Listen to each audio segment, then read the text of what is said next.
There's a company worth hundreds of billions of dollars that built its entire business model in cities where what it was doing was completely illegal, and they knew it before they launched. And there's also a platform that ran secret psychology experiments on nearly 700,000 of its own users without telling a single one of them. They just paid a fine so small it didn't even show up in their quarterly earnings report, and they kept growing. These are the companies that broke the law, got rich, and then watched the law change to make what they did legal. Let's get into it. In 2010, the city of San Francisco had a law on the books that said if you wanted to pick someone up in your car and charge them money for it, you needed a license. Not just any license though, a specific government-issued extremely expensive license called a taxi medallion. In New York City, those medallions were selling for over $1 million each. $1 million just for the right to legally drive people around. That system existed to protect the taxi industry, and it meant if you didn't have serious money, you couldn't compete. Then Uber showed up. Uber's pitch was simple. You have a car, someone nearby needs a ride, we connect you, you get paid. Everybody wins. What Uber didn't mention was that in most cities,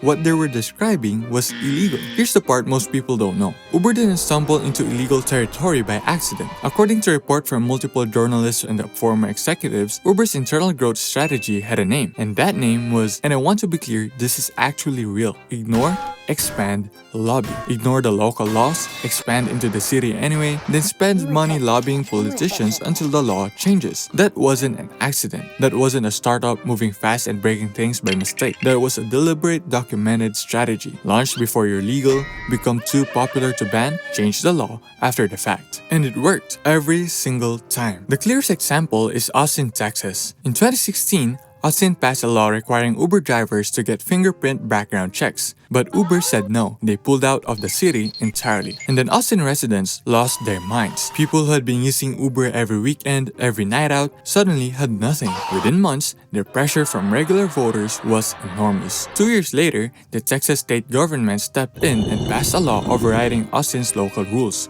Uber came back, but on their terms. The state rewrote the rules instead. Uber didn't win by following the rules. They won by becoming so embedded in daily life that removing them felt like a punishment for the people who had nothing to do with writing the law in the first place. And they were not the only company with this playbook. The next one used it on your apartment building. Airbnb launched in 2008 with a simple idea. You have a spare room or an entire apartment and someone needs a place to stay. Rent it out, make some money. What they didn't advertise, in most major cities, renting out your apartment to tourists for a few nights at a time was already illegal. In New York City, Airbnb's biggest market, a 2010 state law already banned renting out most apartments for fewer than 30 days if the host wasn't present. That law existed before Airbnb even launched properly. Airbnb knew this, their own legal team knew this, but they launched in New York anyway. And then they spent the next decade fighting the city every time it tried to enforce the rule. By the time New York finally cracked down hard in 2023 with rules requiring hosts to register and be present during stays, Airbnb had been operating in various degrees of illegality in the city for over a decade. At their peak, they had more than 40,000 active listings in New York alone. 40,000 apartments renting to tourists in a city with a housing crisis. And here's where it gets genuinely absurd. Barcelona, one of the most popular tourist cities in Europe, has fined Airbnb hundreds of thousands of dollars. They launched legal action trying to ban the platform outright. The city's argument is simple. Airbnb took apartments that local people used to live in,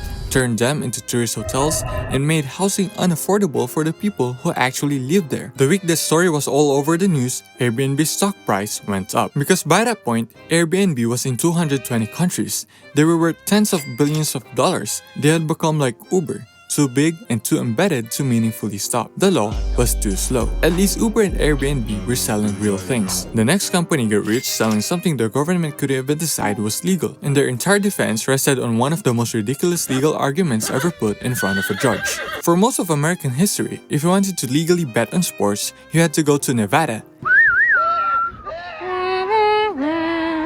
That was basically it. A federal law, which we're just going to call the Sports Betting Fan, made sports gambling illegal in 46 states. And then DraftKings and FanDuel showed up and said, what if we didn't do that? What if instead we just didn't call it gambling? Their argument, presented in legal filings in front of actual judges, was that daily fantasy sports is a game of skill, not a game of chance. And therefore, it's not gambling, it's more like chess. Now, is picking the right NFL running back for a fantasy lineup a game of skill? Maybe, probably. There's research involved, but is it more like chess than it is like gambling? Is putting $50 into a DraftKings contest really fundamentally different from putting $50 on a football game? A lot of attorneys generally across the country said, no, obviously not. This is gambling. DraftKings said, respectfully, we disagree. Also, we already have 10 million users. Good luck. And then in 2015, things got even better. A DraftKings employee accidentally published internal data, information about how other players were building their fantasy lineups before that week's contest had been locked. That's basically insider information, like a poker player being able to see everyone else's cards before betting. That same employee then won $350,000 on a rival platform, FanDuel. That same week, both companies launched investigations into each other. Neither found wrongdoing, because they were essentially the same industry investigating itself, hoping everyone would move on. New York's Attorney General wasn't laughing. He declared DraftKings illegal in 2015 and ordered them to stop operating in the state. But DraftKings kept operating. They fought in court, they lobbied, they ran ads, they pointed to their 10 million users and said, these people want this. Are you really going to take this away from them? 7 years later, New York legalized sports betting. DraftKings became one of the state's biggest gambling tax contributors. The Attorney General who tried to shut them down had moved on. DraftKings was still there. DraftKings broke a law, argued it wasn't a law, waited long enough, and eventually, the law agreed with them. The next company on this list broke so many laws it got completely destroyed, shut down by the federal court order, and it still somehow won. The music industry lost an estimated $12 billion because of a website built by an 18-year-old college student named Sean Fanning in his dorm room at Northeastern University. The music industry called it the biggest act of theft in the history of entertainment. Sean Fanning called it a file-sharing service. Napster's idea was simple. You have songs on your computer, I want those songs. Instead of both of us going to a store and buying the CD, Napster connects us directly. Your computer talks to my computer. The file moves between us. Napster itself never stores the music. It's just the connection. This is their legal argument. We're not distributing copyrighted music, we're just connecting people who are sharing files between themselves. What people share is not our responsibility. This is the court's response.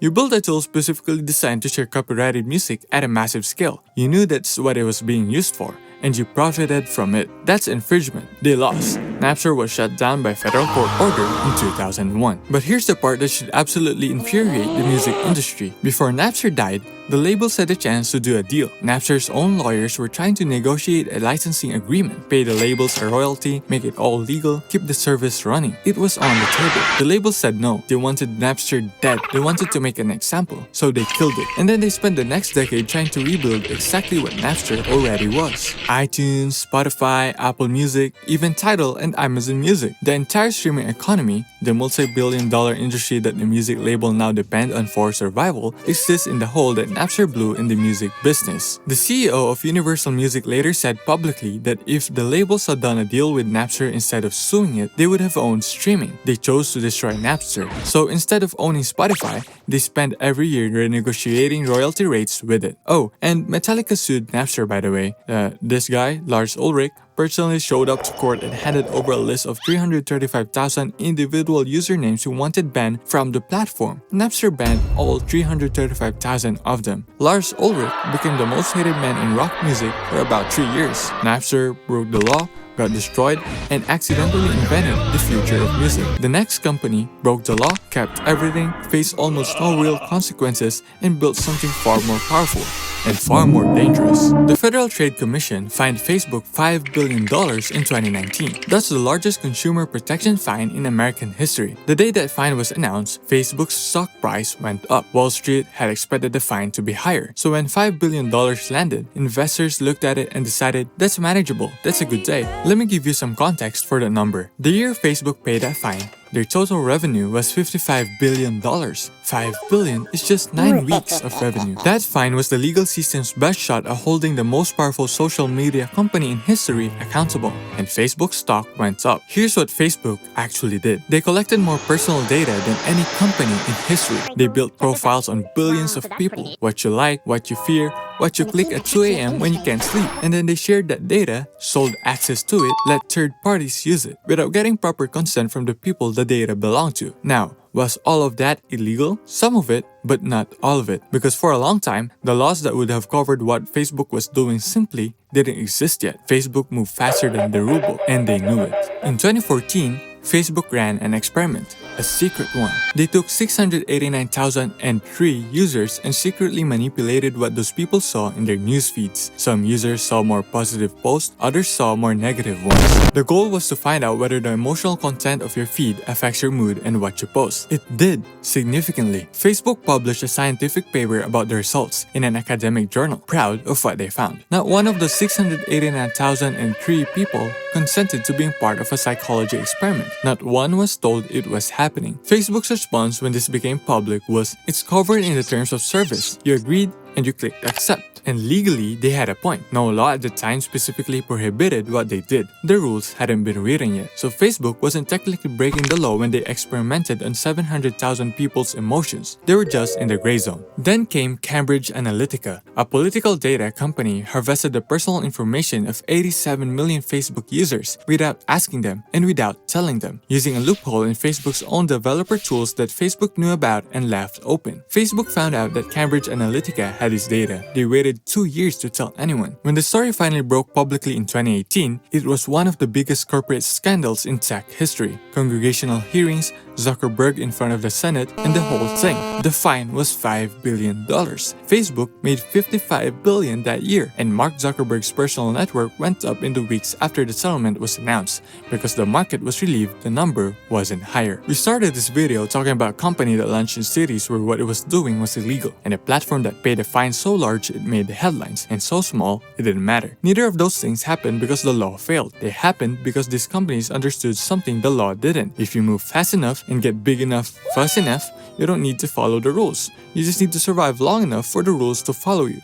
And if you think that what these companies did was bad, you'll be shocked on what your favorite YouTuber did that broke the law. What they did will change your perspective on them. Watch it next.